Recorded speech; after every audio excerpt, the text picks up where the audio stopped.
Hey, what's going on there, YouTube? This is SCL0320. I am back for a brand new review. Part of the Marvel extravaganza, and I don't have any lights up right now. I apologize. It's probably like just using the natural light. Anyway, this is going to be on Captain America, the first Avenger. The next one is going to be the last one I'm going to be doing up until maybe tomorrow on Saturday when I'm going to do the Phase 2 portion. But today it's all about Captain America, starring Chris Evans, that initially was the role of Johnny Storm with the Fantastic Four franchise, which that's been revamped, which actually is a lot better now, thank God. Does a great job as Steve Rogers. Does a great job as Steve Rogers. Like, he embodies the character, even when he was just a puny nothing to the point that he was like the soldier. And I mean, physicality wise, like, he looked it, and at the same time, the way they did the elements in CG, it was really well done. You got Hugo Weaving that played the role of Smith, or the Red Skull, and he is perfect for the role. And I was like, it was crazy because the way they kind of set it up, they kind of had like the present day, and they were kind of going and looking at an old ship that crash landed back, I think, in 1945 or 1943, and they wanted to find out what kind of happened to it, and then they found a discovery of someone there, and of course it was Captain America's body. And I thought that was really cool. Starting off, I thought the build was perfect. They had Tommy Lee Jones, they had Dominic Cooper that played the Howard Stark role, and I thought that coming off of Iron Man 2 to see a young Howard Stark and how he kind of like had an expo, like one of the first expos, I think, in 1942. I thought, man, he plays this role of this kind of like, he's just like his son in different levels. But I think that war changed him throughout most of this, and how he worked with Agent Carter, based off the same person that is Agent Carter, the TV series. It was really interesting how he not only helped create Captain America, but even how he excelled in trying to re-innovate and help the world on a deeper level. I thought that was really awesome.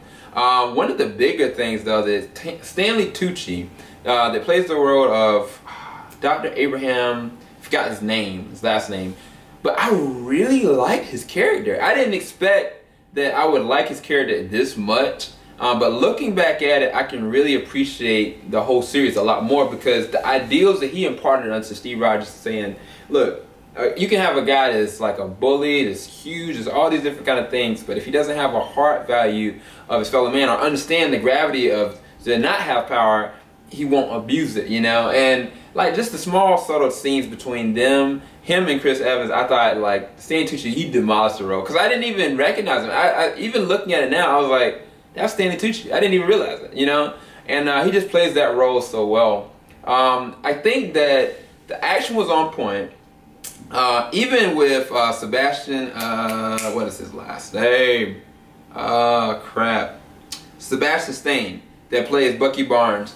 I liked his relationship with Cap. I really did. Up until the point that he got actually captured. I think that after that point is where things kind of went south, because Cap went through this metamorphosis of being changed and looking a lot buffer, and you know, and he went to the role. Like, even the stylization of how they actually shot this, it felt like an old 40s kind of 50s kind of movie, and I really appreciated that on a cinematic level, and not just that, like they're representing what Captain America is supposed to be embodied at that time frame. It's driving me crazy, sorry. But one of the things that I didn't like about this was when he finally goes and he's like, just become the soldier. They just decide to put him to the sidelines to make him be campaigned as a representation of something to make money off of. And they spent a long time with that. I thought too long, up until he went to the actual, went overseas. And then he was like, he realized that Bucky and the Howling Commandos were like basically kind of captured, and he wanted to go and take matters in his own hands. He went, he demolished those dudes. Like, he went in, and it was really epic. It was really awesome.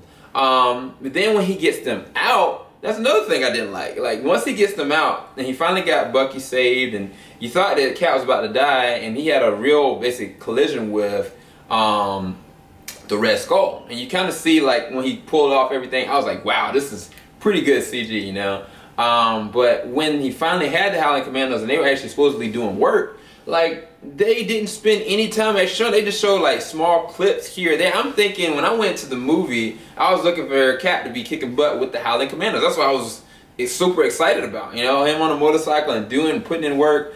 But I didn't get that, and I think that deterred a lot of people. But that doesn't mean that I don't appreciate the movie, because this movie was the platform that started the Avengers ultimately. Because the way this ended, you had Captain America basically going and taking the Red Skull down, literally taking the plane down himself, knowing that he might die, leaving the woman that he actually loved, and basically sacrificed himself. But because his body has this tolerance, he was able to survive the crash. Uh-oh, it's about that time. But I'll finish this up. When he survives the crash and they find his body and they melt his body down, this is so classic, like the Ultimate Avengers. If y'all seen the cartoon, it's so awesome.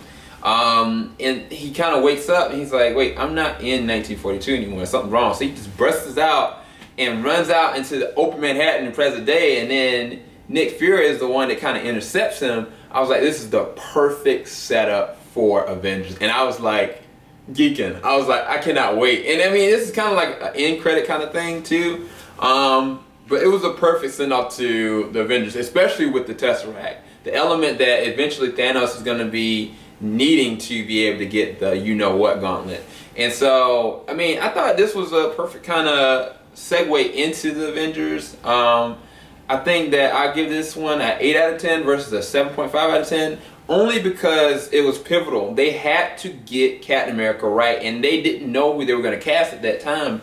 And like, honestly, they casted the perfect person in Chris Evans, which I didn't even expect to be the best Steve Rogers that we've ever seen. You know, I mean, we haven't had many, but he definitely plays that role really well, especially in Avengers, and especially what I've seen recently in Winter Soldier. Oh my gosh, this is one of the best of the franchise.